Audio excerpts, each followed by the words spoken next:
بسم اللہ الرحمن الرحیم۔ السلام علیکم، آپ دیکھ رہے ہیں الف نیوز اور میں ہوں آپ کے ساتھ ماجد علی۔ شامل کرتے ہیں پاکستان اور دنیا بھر سے one line headlines. Gaza جنگ بندی، ہزاروں فلسطینی سڑکوں پر نکل آئے، جشن کا سماں۔ قطر، مصر اور امریکہ کی ثالثی میں ہونے والے غزہ جنگ بندی معاہدے کی خبر سن کر فلسطینیوں میں خوشی کی لہر دوڑ گئی۔ غیر ملکی خبرساں ادارے کی رپورٹ کے مطابق غزہ جنگ بندی معاہدے کے بعد فلسطینی جوش و خروش کے ساتھ سڑکوں پر نکل آئے اور خوب جشن منایا۔ ہزاروں افراد غزہ اور فلسطین کے دیگر علاقوں میں سڑکوں پر نکل آئے اور جھنڈے لہراتے ہوئے فتح کے نشان بنائے۔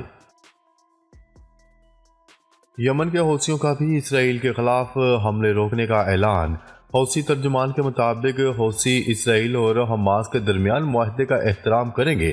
ترجمان کا کہنا تھا کہ غزہ پٹی میں جنگ بندی کے بعد اسرائیل پر میزائل اور ڈرون حملے بند کر دیں گے۔ واضح رہے کہ غزہ جنگ بندی معاہدہ 3 مراحل پر مشتمل ہوگا۔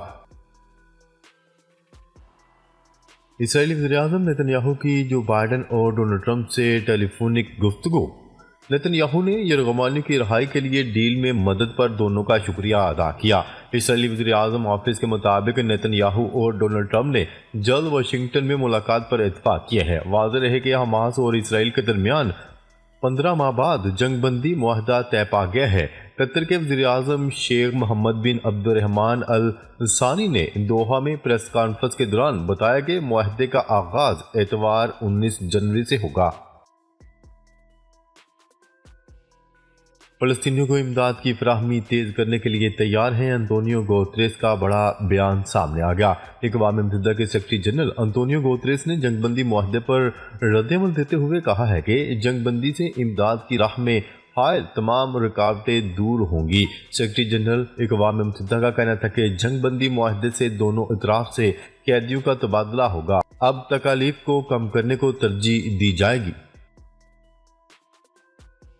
اقوام متحدہ، سعودی عرب اور ترکیہ کا غزہ جنگ بندی معاہدے کا خیر مقدم۔ اقوام متحدہ، سعودی عرب اور ترکیہ نے غزہ جنگ بندی معاہدے کا خیر مقدم کیا ہے۔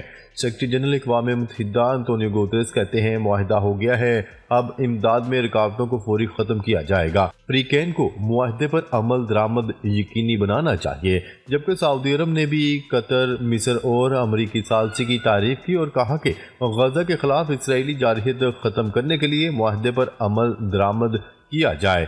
دوسری طرف ترک صدر رجب طیب اردوغان نے بھی غزہ میں جنگ بندی کا خیر مقدم کرتے ہوئے کہا ہے کہ ترکیہ غزہ کے عوام کی حمایت جاری رکھے گا۔ انہوں نے یمنی حوثیوں کی غزہ جنگ بندی معاہدے پر مزاحمتی گروپوں کی تعریف کی۔ غزہ جنگ بندی معاہدے کا صحرا ڈونلڈ ٹرمپ نے اپنے سر باندھ لیا، سوشل میڈیا پر بیان جاری کر دیا۔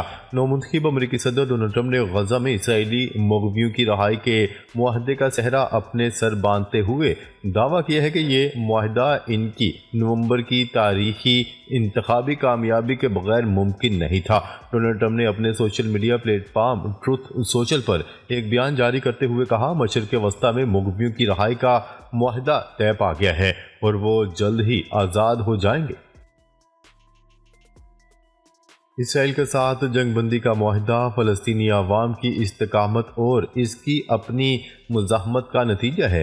حماس نے جنگ بندی معاہدے کو اہم کامیابی قرار دیتے ہوئے کہا ہے کہ اسرائیلی فوج اپنے کسی ہدف کو حاصل نہیں کر سکی۔ بین الاقوامی میڈیا کی رپورٹس کے مطابق اسرائیل کے ساتھ طے ہونے والے معاہدے پر حماس کا کہنا تھا کہ غزہ میں جنگ کو روکنے کے لیے اسرائیل کے ساتھ جنگ بندی کا معاہدہ فلسطینی عوام کی استقامت اور اس کی اپنی مزاحمت کا نتیجہ ہے۔ غزہ سیز فائر معاہدے کے چند گھنٹوں بعد اسرائیلی حملہ۔ قطری دارالحکومت دوحہ میں غزہ سیز فائر معاہدہ طے پا جانے کے چند ہی گھنٹوں کے اندر اسرائیل کی جانب سے دوبارہ حملوں کا سلسلہ شروع ہو چکا ہے۔ بین الاقوامی میڈیا کی رپورٹ کے مطابق غزہ میں طبی امداد دینے والے اداروں کا کہنا تھا کہ تازہ اسرائیلی حملوں میں 32 شہادتیں ہوئی ہیں۔ لاس اینجلس میں تیز ہوائیں چلنے سے آگ کے دوسرے شہروں تک پھیلنے کی وارننگ۔ لاس اینجلس میں چند گھنٹوں بعد تیز ہوائیں چلنے کی پیشگوئی نے ہلچل مچا دی۔ آگ لاس اینجلس سے باہر دیگر شہروں تک پھیلنے کی وارننگ بھی جاری کر دی گئی۔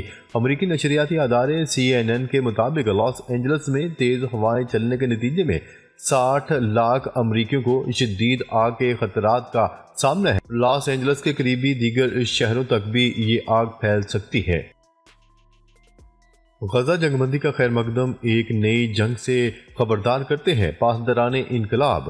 غزہ کی پٹی میں جنگ بندی کے معاہدے جس کا اعلان بدھ کو کیا گیا اور اس کا نفاذ 19 جنوری کو ہوگا پر اپنے پہلے تبصرے میں ایرانی پاسداران انقلاب نے اسے اسرائیل کی شکست فاش قرار دے دیا۔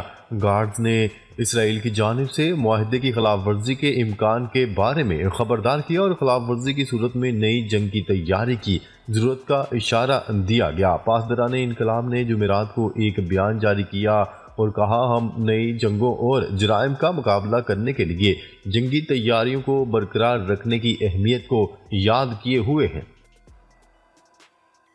ایران کے ساتھ اسٹریٹجک پارٹنرشپ کسی بھی ملک کے خلاف نہیں ہوگی، روس کا اعلان۔ عالمی میڈیا کی رپورٹ کے مطابق روس کے وزیر خارجہ سرگئی لاروف نے ایران کے ساتھ روس کی اسٹریٹجک پارٹنرشپ کے معاہدے کے امکان بارے کہا ہے کہ دونوں ممالک کی یہ شراکت داری کسی اور ملک کے خلاف نہیں ہوگی۔ کرملن نے ایک روز قبل اطلاع دی تھی کہ روسی صدر ولادیمیر پوٹن اور ایران کے صدر مسعود پزشکیان 17 جنوری کو دو طرفہ مذاکرات کے بعد اس غیر معمولی معاہدے پر دستخط کریں گے۔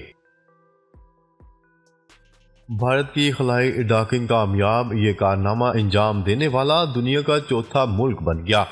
بھارتی خلائی تحقیقاتی ادارے اسرو نے ایک بیان جاری کرتے ہوئے کہا ہے کہ اس نے اپنے سیٹلائٹ اسپارٹیکس کو کامیابی کے ساتھ خلا میں ڈاک یعنی اتار دیا۔ ڈاکنگ کا کامیاب تجربہ 16 جنوری 2025 کو صبح کے اوقات میں تکمیل کو پہنچا۔ اس کے ساتھ ہی بھارت ڈاکنگ، ان ڈاکنگ اور فضا میں خلائی جہازوں کے ملنے کے مقام کو طے کرنے کی صلاحیت رکھنے والا دنیا کا چوتھا ملک بن گیا۔ روس نے یوکرین پر میزائلوں اور ڈرونز کی برسات کر دی۔ غیر ملکی خبرساں ادارے کی رپورٹ کے مطابق روس نے یوکرین پر میزائل اور ڈرون حملے کیے ہیں جس کے نتیجے میں کئی علاقوں کی بجلی بند ہو گئی۔ روس نے 40 سے زائد میزائل اور 70 سے زائد ڈرونز کے ذریعے پاور اسٹیشنز کو نشانہ بنایا۔ یوکرین کے صدر زیلنسکی کا کہنا تھا کہ روسی حملے سے گیس کے بنیادی ڈھانچے کو بھی نقصان پہنچا ہے۔ امریکہ اور یورپی ممالک کی جانب سے روس کے خلاف یوکرین کی مدد جاری ہے اور جرمنی نے یوکرین کو 62 ملین یورو کی لاگت کے 60 طیارہ شکن میزائل بھیجنے کا اعلان کیا ہے۔ ساتھ ہی جرمنی نے یوکرین کے لیے اضافی $3.1 بلین مالی امداد بھی دینے کا اعلان کیا ہے۔ جسٹن ٹروڈو کا سیاست چھوڑنے کا اعلان، آئندہ الیکشن میں حصہ نہیں لیں گے۔ کینیڈین وزیر اعظم جسٹن ٹروڈو نے سیاست چھوڑنے کا اعلان کرتے ہوئے کہا کہ وہ اگلے الیکشن میں حصہ نہیں لیں گے۔ جسٹن ٹروڈو کا کہنا تھا کہ انہوں نے ابھی نہیں سوچا کہ وہ سیاست چھوڑنے کے بعد کیا کریں گے۔ یاد رہے کہ وزیر اعظم کینیڈا جسٹن ٹروڈو پہلے ہی اپنا عہدہ اور لبرل پارٹی آف کینیڈا کی لیڈرشپ چھوڑنے کا اعلان کر چکے ہیں۔ جسٹن ٹروڈو نے کہا کہ میں اس وقت اپنے کام پر توجہ دے رہا ہوں جس کے لیے عوام نے مجھے منتخب کیا ہے۔ امریکی صدر کے حلف کے بعد کچھ ہفتے کینیڈا کے لیے بڑے اہم ہیں اور ہم ایک ٹیم کے طور پر اپنی توجہ مرکوز کیے ہوئے ہیں۔ بنگلہ دیشی افواج کے PSO کے JF-17 تھنڈر لڑاکا طیاروں میں دلچسپی۔ پاک فضائیہ کے سربراہ air chief marshal Zaheer Ahmed Babar سے بنگلہ دیشی فوج کے principal staff officer lieutenant general Qamar ul Hassan نے ایئر ہیڈ کوارٹر اسلام آباد میں ملاقات کی۔ ISPR کے مطابق فریقین نے مشترکہ تربیت اور تعاون کی راہیں تلاش کرنے پر بھی اتفاق کیا۔ لیفٹیننٹ جنرل قمر الحسن نے پاک فضائیہ کے جدید منصوبوں، ٹیکنالوجی و مقامی طور پر تیار تکنیکی فریم ورک کو سراہا اور جدید فوجی ہارڈ ویئر اور JF-17 تھنڈر لڑاکا طیاروں میں گہری دلچسپی کا اظہار کیا۔ ٹک ٹاک کا امریکہ میں اپنے آپریشنز بند کرنے کا فیصلہ۔ ٹک ٹاک ایپ 19 جنوری کو امریکی حکومت کی پابندی سے پہلے آپریشن بند کر دے گی۔ امریکی سپریم کورٹ میں پابندی کے حوالے سے کیس زیر سماعت ہے۔ امریکی حکومت نے ٹک ٹاک ایپلیکیشن کی مالک کمپنی کو امریکی آپریشنز بیچنے کی شرط عائد کی ہے۔ کیا رہے کہ ٹک ٹاک امریکہ میں کافی مقبول ہے جس کے 10 کروڑ سے زائد صارفین صرف امریکہ میں موجود ہیں۔ متحدہ عرب امارات کا بیٹریوں میں 1000 میگا واٹ بجلی محفوظ کرنے کا منصوبہ۔ متحدہ عرب امارات میں 5000 میگا واٹ کا سولر پاور منصوبہ بنانے کا اعلان کیا گیا۔ قابل تجدید توانائی کی سرکاری کمپنی منصوبے پر 6 ارب ڈالر سرمایہ کاری کرے گی۔ 90 مربع کلومیٹر رقبے پر بننے والے اس منصوبے سے 2027 میں بجلی ملنا شروع ہو جائے گی۔ کسی بھی صدر کو جرائم پر استثنا نہیں ہونا چاہیے۔ جو بائیڈن کا الوداعی خطاب۔ امریکی صدر جو بائیڈن نے الوداعی خطاب کرتے ہوئے کہا کہ چیک اینڈ بیلنس کے نظام نے ہماری جمہوریت کو برقرار رکھا ہے۔ ڈونلڈ ٹرمپ انتظامیہ کی کامیابی کے لیے دعا گو ہوں۔ چین نہیں، امریکہ کو دنیا کی قیادت کرنا ہے۔ ان کا مزید کہنا تھا کہ چند امیر افراد کے ہاتھوں میں طاقت آ جانے پر فکر مند ہوں۔ چند لوگوں کے پاس دولت کا جمع ہونا جمہوریت کے لیے خطرہ ہے۔ امریکی غلط معلومات میں دب گئے ہیں۔ مذاکرات کا تیسرا دور ختم۔ پی ٹی آئی نے تحریری مطالبات دے دیے۔ حکومتی کمیٹی 7 دن میں موقف پیش کرے گی۔ حکومت اور تحریک انصاف کی مذاکراتی کمیٹی کا اجلاس 1 گھنٹہ 40 منٹ جاری رہا۔ ضلع کرم کے لیے ٹل کینٹ سے جانے والا امدادی قافلہ راکٹ حملے کے بعد واپس روانہ ہو گیا۔ پولیس کے مطابق کرم کے علاقے بگن جانے والے قافلے پر راکٹ حملہ کر دیا گیا، جس سے ایک گاڑی کو نقصان پہنچا۔ تاہم واقعہ میں کسی جانی نقصان کی اطلاعات نہیں۔ قافلے میں شامل گاڑیاں واپس ٹل روانہ ہو گئیں۔ سیکیورٹی فورسز نے علاقے کو گھیرے میں لے لیا۔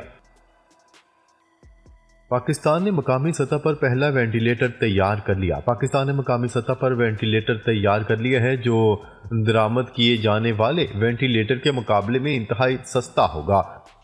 ناظرین، اب تک کے لیے اتنا ہی۔ مزید خبریں لے کر بہت جلد آپ کی خدمت میں حاضر ہوں گے۔ تب تک کے لیے اپنا خیال رکھیے گا۔ اللہ نگہبان۔